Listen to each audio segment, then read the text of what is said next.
Okay, so we're back to the pharynx. So the pharynx is a funnel-shaped muscular tube. This is what's commonly known as our throat. There's three different parts that we need to know. So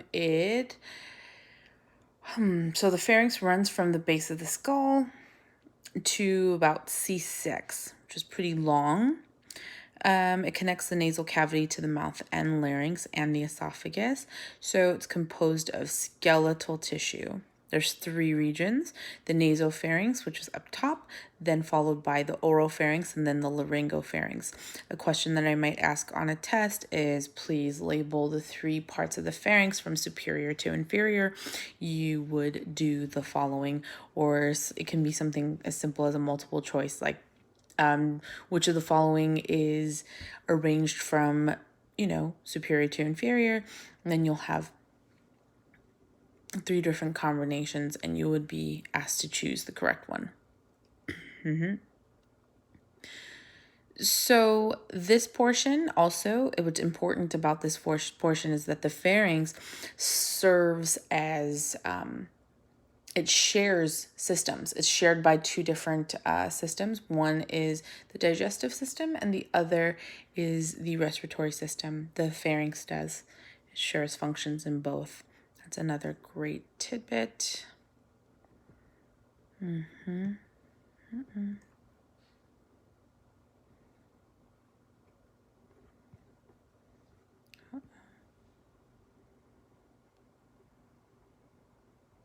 Uh-oh, what just happened? Okay.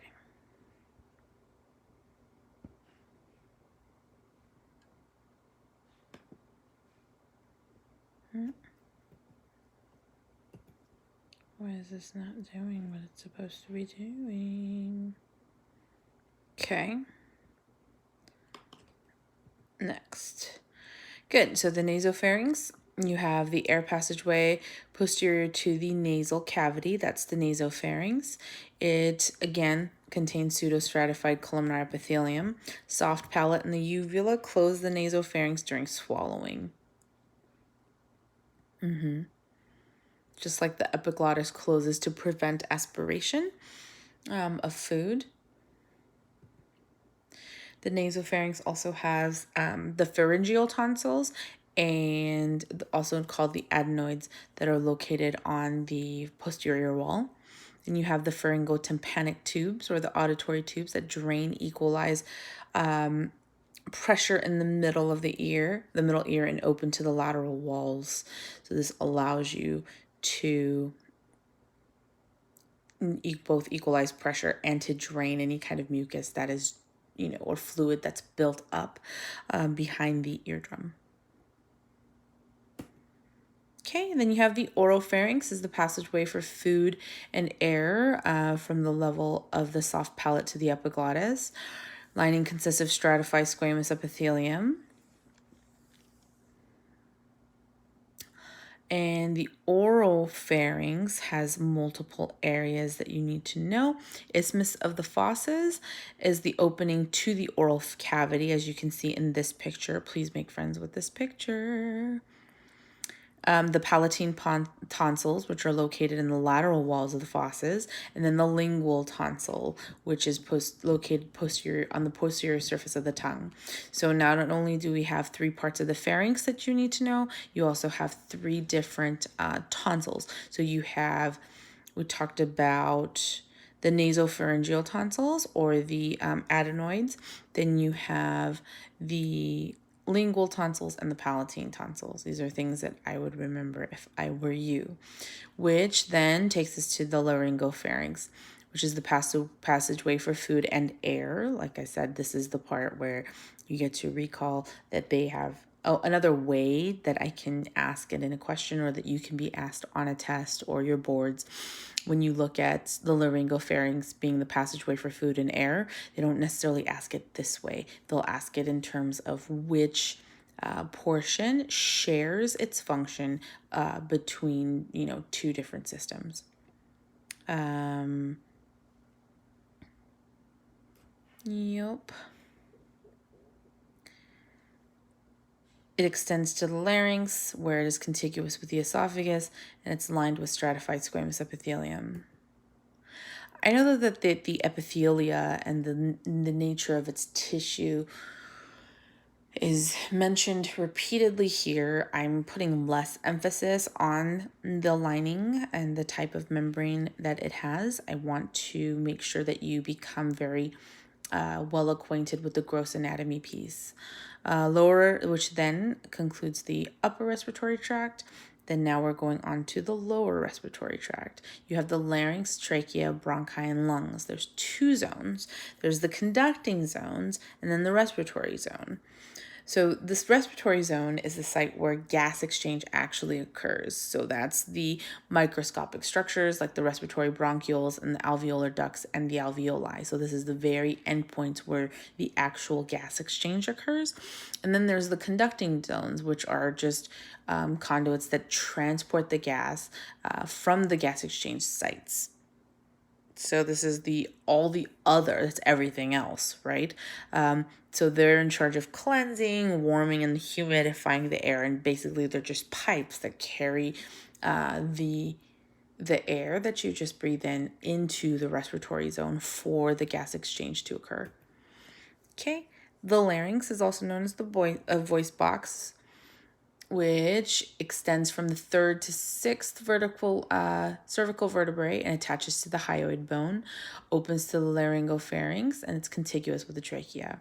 There are three functions of the larynx. A lot of things in this chapter seems to be coming in threes, so please be aware of that.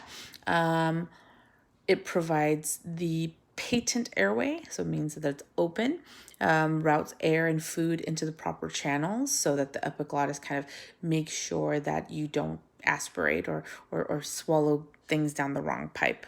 Once again, every time I talk about this, it's not 100% as evidenced by, I know many of you who are listening, you've had things go down the wrong pipe before, so that does happen. But the epiglottis is the structure that prevents that from happening.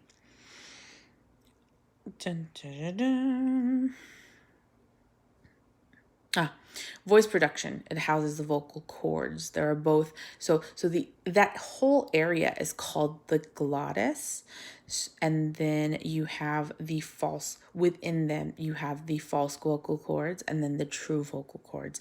The true vocal cords are actually what do the vibrating and lengthens for higher pitches and shortens for lower pitches.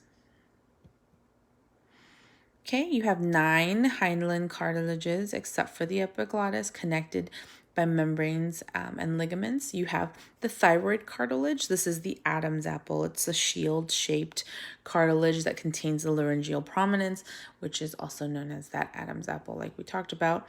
Then you have the cricoid cartilage, which is ring-shaped.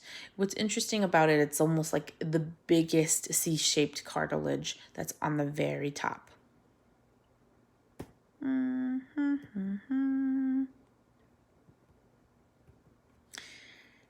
Then you have 3 and 4 arytenoid cartilages, which is right there. Then you have the cuneiform cartilages, which is up here.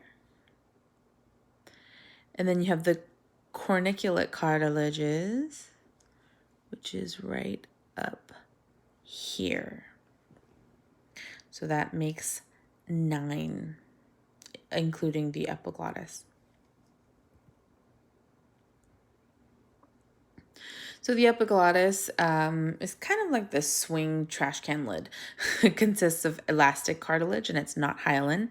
It covers the laryngeal inlet during swallowing. So it covers the larynx. And it's actually covered in taste bud containing mucosa. So you have the surface view. You have the body of the hyoid bone, the laryngeal prominence there, which is also known as the Adam's apple, cricoid cartilage right underneath, the sternal head and clavicular head of the sternocleidomastoid muscles are there, and as well as the clavicle and the jugular notch, so that you can actually have it as like an external marker, landmarks, I should say. You have, then it brings us to the vocal folds. The vocal ligaments form the core of the vocal folds, which are the true vocal cords. Ligaments lie deep within the laryngeal mucosa and attach the arytenoid cartilages to the thyroid cartilage that contains elastic fibers, and you'll see white because they don't have blood vessels, obviously. The glottis is then the opening between the two vocal the folds, which is this area here. And the folds actually vibrate to produce a sound as air rushes up from the lungs, and that's actually with that's how you get to speaking. Then you have the vocal folds, right? And you have the vestibular folds, which are the false vocal cords. These are superior to the vocal cords. Oh, sorry, where are they? You have the true vocal cords. Then you have the false, where is it? So you have the true vocal cords here. Then you have the false vocal cords outside of there. And they help close the glottis during swallowing, and they don't actually play a part in sound production. We're gonna actually skip this slide. We'll just touch on it. So the epithelium of the larynx, the superior portion is going to be stratified squamous. When it's inferior to the vocal cord, it's going to be stratified ciliated columnar epithelium. So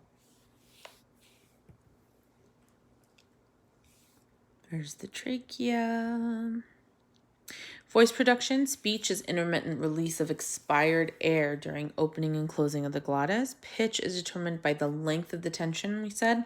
Loudness depends on the force of air. The chambers of the pharynx, oral, nasal, and sinus cavities amplify and enhance the sound quality. The sound is shaped into language by muscles of the pharynx, tongue, and soft palate and your lips. This is going to be a really great test question, so please know this slide.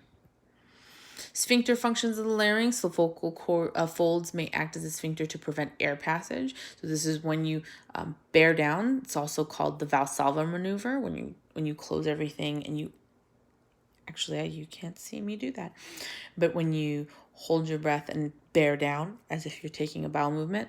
So what happens is that the abdominal muscles contract, glottis closes to prevent exhalation. You have intra-abdominal pressure that rises, and it helps empty your rectum.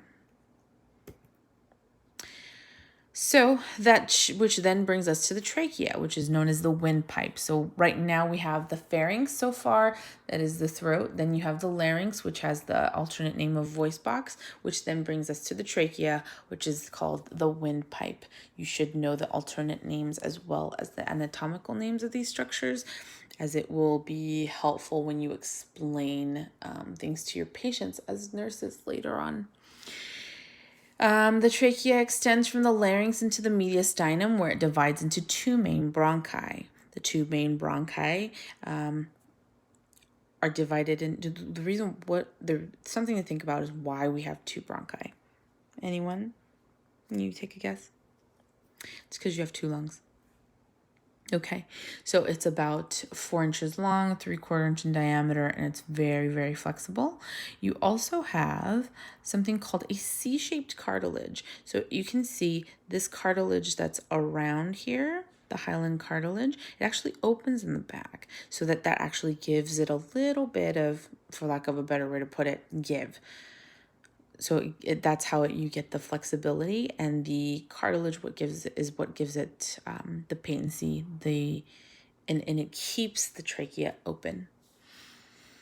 Trachealis Muscle is smooth muscle fibers that connect posterior parts of the cartilage rings. That's the trachealis. It contracts during coughing to expel mucus. The carina is the last tracheal cartilage that is expanded. It's found at the point where the trachea branches into two main bronchi. That's the part that actually branches. The mucosa of the carina is highly sensitive, and violent coughing would be triggered with any foreign object that makes contact with it. It's to prevent it from going down any further. Air passages undergo through 23 orders of branching. That's a lot, which the branching is referred to as the bronchial tree. That's what it becomes. From the tips of the bronchial tree, you have the conducting zone structures that give rise to respiratory zone structures, meaning that it actually goes from, the tubes that bring the air in to the alveoli where the gas exchange can occur. Conducting zone structures, trachea divide to form right and left main or primary bronchi. The right main bronchus is wider, shorter, and more vertical than the left. Each main bronchus enters the hilum of one lung. We talked about, I don't know if we recall, but the hilum is the portion where all the cords come into the lung. So not just the trachea or the bronchi, but also the arteries and veins. Each main bronchus enters hilum of one lung, then it divides again into lobar bronchi or secondary bronchi.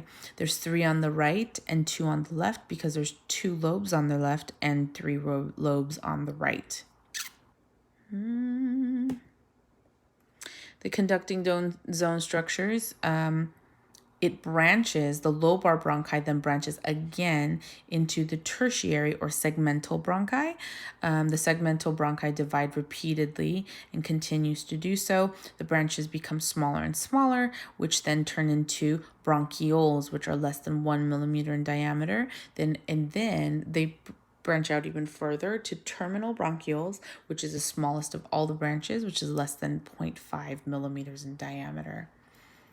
Which then brings us to the conducting zone. The conducting zone, further into the conducting zone, closer into the closer to the respiratory zone. One step closer. So you have that. In the conducting zone, from bronchi to bronchioles, changes occur. So the support structures start to change. The cartilaginous rings become irregular plates, and in the bronchioles, the electric. So you don't have. In the bronchioles, you don't have the cartilage anymore. You start to have elastic fibers that then have a little bit more give. And